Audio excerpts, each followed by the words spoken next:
Hey, it's me, Destin. Welcome to Smarter Every Day, and today we're going to show you some pretty cool high speed, and it has nothing to do with all those assault rifles. It's actually much sweeter than that. Literally. Check this out. It is a jar of honey.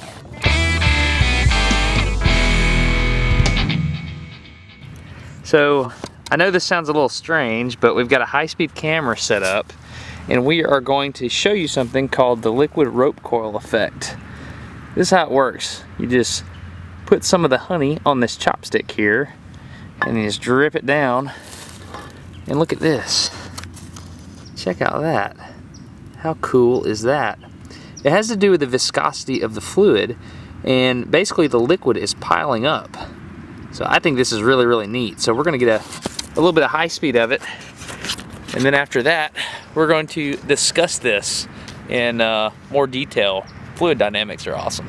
It's tempting to think that this would be an easy math problem, but it turns out people have been studying this for 50 years. To explain, let me show you the variables. This section is called the coil, and this section is called the tail. The coil and the tail together make up the total height h. The mass flow rate of the material is q, and the initial radius at the top of the tail is called a sub 0. We'll call the radius at the bottom a sub 1, and the exciting part is the angular coiling frequency, which is omega. The fluid itself also has internal properties that we have to consider. Density is rho, and the surface tension coefficient is gamma. The kinematic viscosity is nu. Okay, simply put, viscosity is the measure of the thickness of a fluid. Viscosity is the measure of a fluid to resist a shear or tensile stress. Dynamic viscosity is measured in poise, whereas kinematic viscosity is measured in Stokes. Kinematic viscosity is also referred to as the diffusivity of momentum, and that makes sense if you think about it, to diffuse momentum throughout a fluid. As you can see here, obviously the molasses honey mixture is the most viscous. Okay, if these big words are boring you, just wait, there's a shower scene for you. But if you're like me and you want to understand what's going on and you want to know the math, let's do this. What you're looking at here are the 4 different types of flow that scientists can describe using the variables that we defined earlier. Let's start here with this one. This is the viscous flow regime. The way it works is as h, or the height that the fluid is dropped from, is relatively small, the flow has to naturally go into a spiral because the fluid has to get out of the way of itself.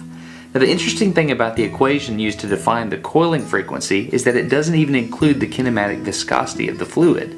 That's interesting, seeing how it's called the viscous flow regime. Okay, the second condition we're talking about here is called the gravitational flow regime. Basically the way it works is as that height increases, gravity begins to take over and stretch the fluid.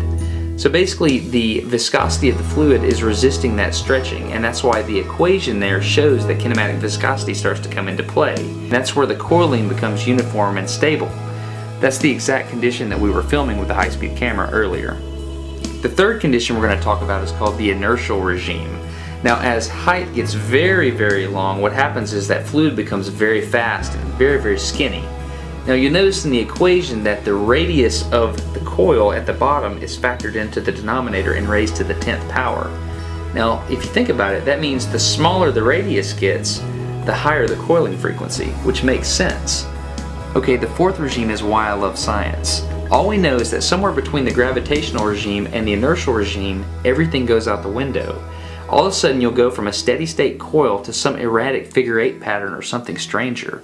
But if you raise it just a little bit more, all of a sudden you're steady state again. Even more and you're back unstable.